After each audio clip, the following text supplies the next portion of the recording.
recently got the chance to buy a BBC Microcomputer for a very reasonable price, so of course I did. I had no idea of what would be included with the computer, so I was very excited to bring home the box and the bag here. In this week's video we'll be looking at what's included, so let's get on with it.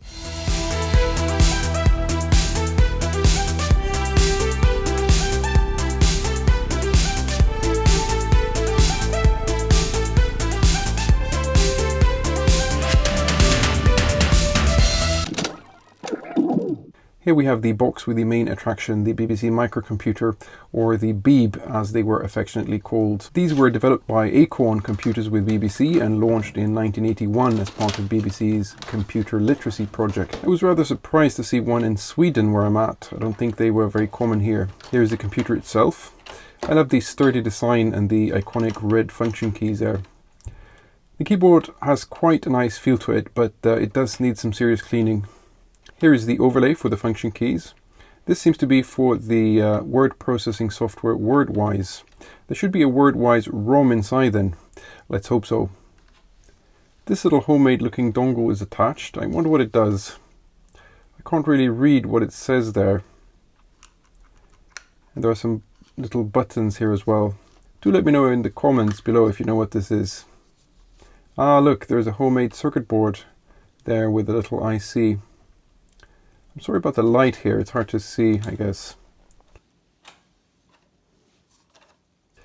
Right, I'm putting this back together. Let's have a look at it where it attaches to the computer.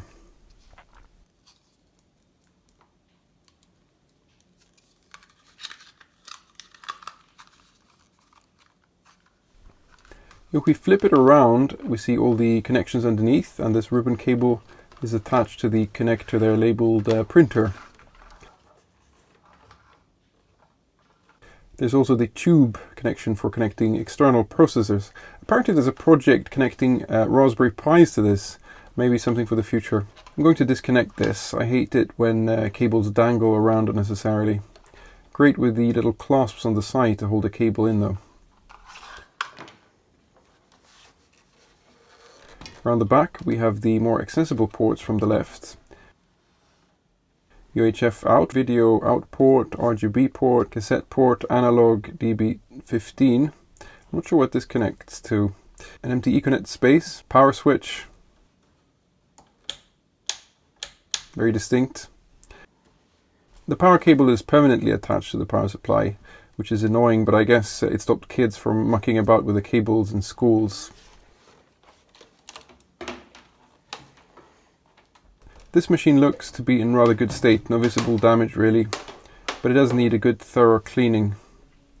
I'm really hoping that it will power on properly. I have to change some caps in the PSU first though, as I understand that these are guaranteed to fail in the BBC Micro after 40 years, and they are the Rifa kind that actually blow up. Here's the next item, a little printer with the tractor-fed paper still stuck inside it.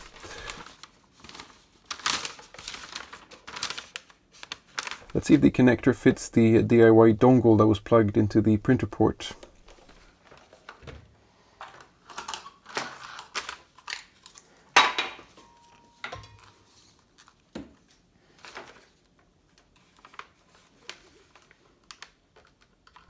Yes, it does seem to connect there.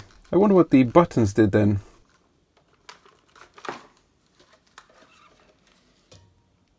I still can't make out what it says there.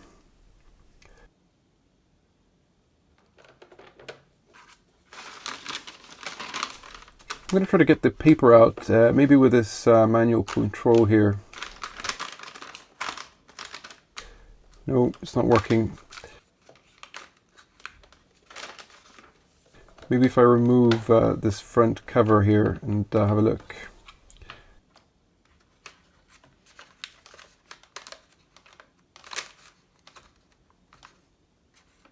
Nope, I'll have to come back to this.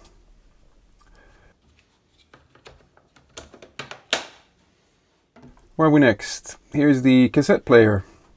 This is a sturdy thing with a little switch there on the side. It looks like the switch has been added as some kind of mod. There's a slight gap there, so this is definitely a homemade job. This is a BASF branded cassette player. I seem to recall seeing that brand on empty cassette tapes for recording. The ports there, it says ext, external, and then mic and in and out. There is a 7-pin connector for the mic there. That is how the cassette port on the back of the Beeb looked as well.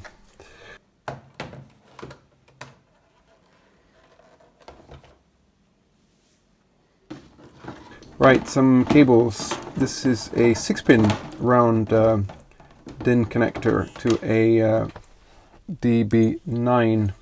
This must be the cable for the RGB port. I'm not sure of how I'll be able to connect this to any of my monitors. I'll probably just go with the TV receiver to start with. Here's the power cable for the cassette player.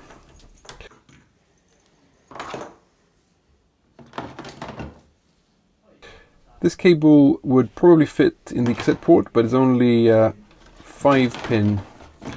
I have to look at the pinout to see what the 2 bottommost pins do in the 7-pin setup. Ah yes, here's the 7-pin cable for the cassette player. This should definitely work.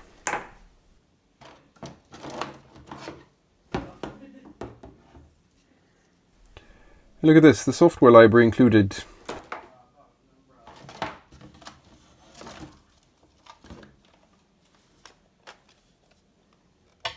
Love these spring-loaded slots for the cassettes. So what have we got here? Frack, Aardvark. Okay, I think I might have seen this title somewhere on the internet. I did go to school for some time in England, but by then the BBCs had been replaced by regular PCs. So this is all very new and exciting for me. Here's Twin Kingdom Valley. Great with this artwork and the original game cassettes like this.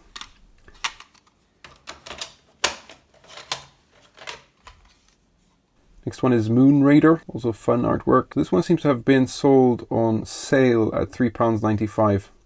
It says BBC Model B there, which would indicate that this machine is the more capable Model B, which came with 32 kilobytes of RAM instead of the 16 kilobytes in the Model A.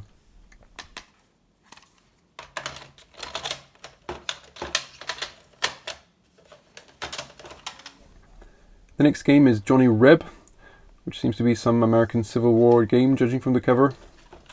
Here is something called Gisborne's Castle, which looks rather mysterious. Again, BBC B there on the cover. Here is Android Attack with the hero there on the cover. There really was a discrepancy, right, between the cover graphics and the game graphics back in the day.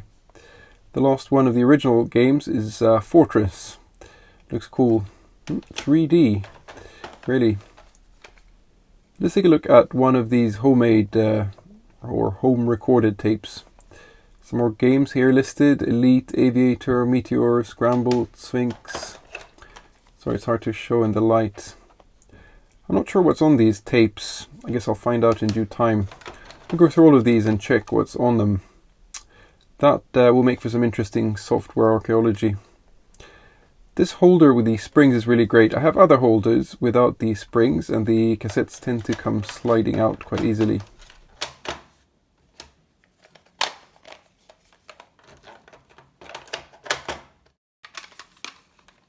But yeah, this is quite a neat little collection of original games here for the Beeb. Looking forward to trying them out.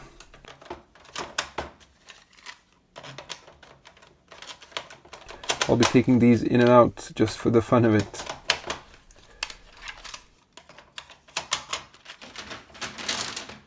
And that was all in the box. Now to the paper bag. It seems to be pretty packed with interesting stuff too.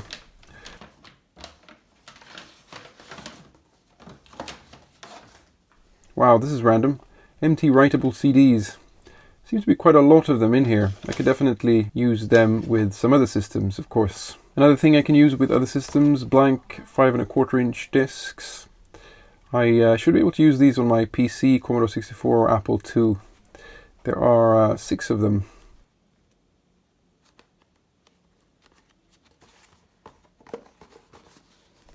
Ah, and it's the same BASF brand as the cassette player.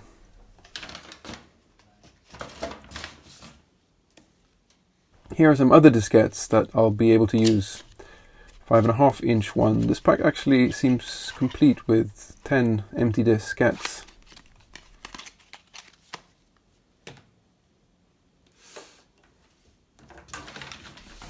And here's another one just like it, but with the plastic wrapping still on even. I think I'll sell this one actually. My need for diskettes should be covered by now. Ah, look at this. This seems to be the original sleeve for one of the games that we saw. Frack, Aardvark. I should put the original cassette inside and store it there instead.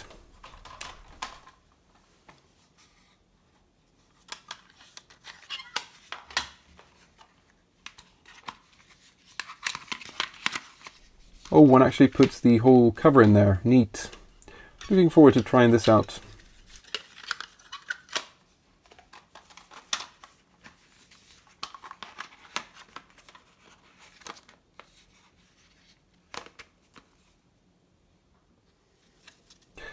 Another random thing, a USB Wi-Fi dongle in there.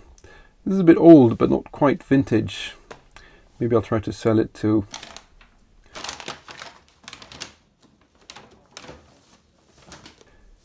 This, on the other hand, is a keeper. How cool is this? 60 programs for the BBC Micro. The programs are actually printed out to be copied or written into the computer. That's awesome. Critical path analysis, Grand Prix, Division 1, picture pairs, Russian roulette, Snap, Busy Bee, and more. Ha! There's a Fall Guy program there as well. So many games, how cool is that? And well, this will be fun.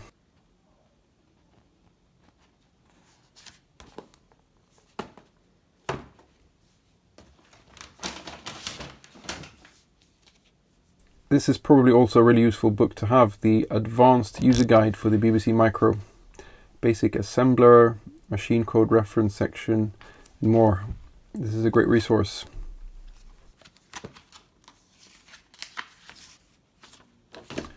Wow, this is actually the schematics for the Beeb. Hi, it seems to be. That's excellent. Here's the owner's manual for the Sekosha printer that we looked at. I hope I can get it working. This manual will certainly help.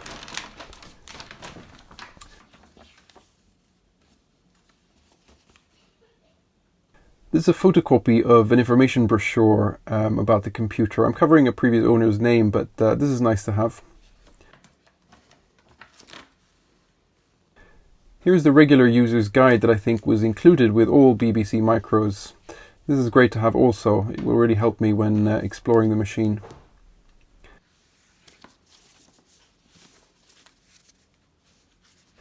Then there's a number of these Bebug magazines. That seems to be the publication of some users club. This one is from November '85.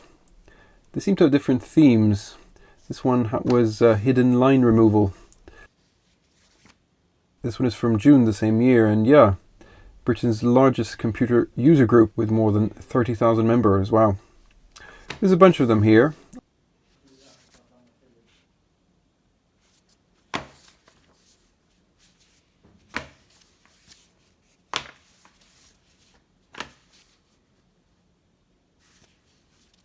From 1984.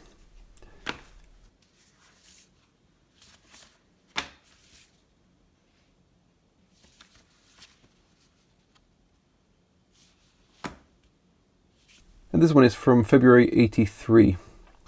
Right, I should browse through these in more detail later. Now there are two binders which seem pretty packed with related documentation.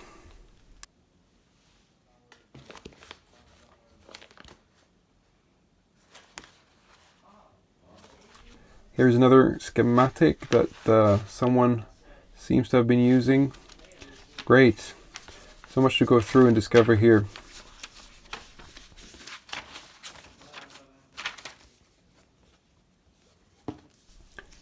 Nice table of contents in Swedish there, all relating to the BBC Micro.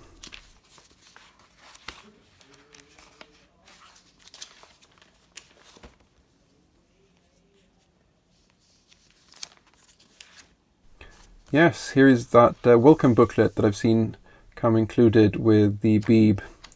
And there is the educational logo with the owl. I love it.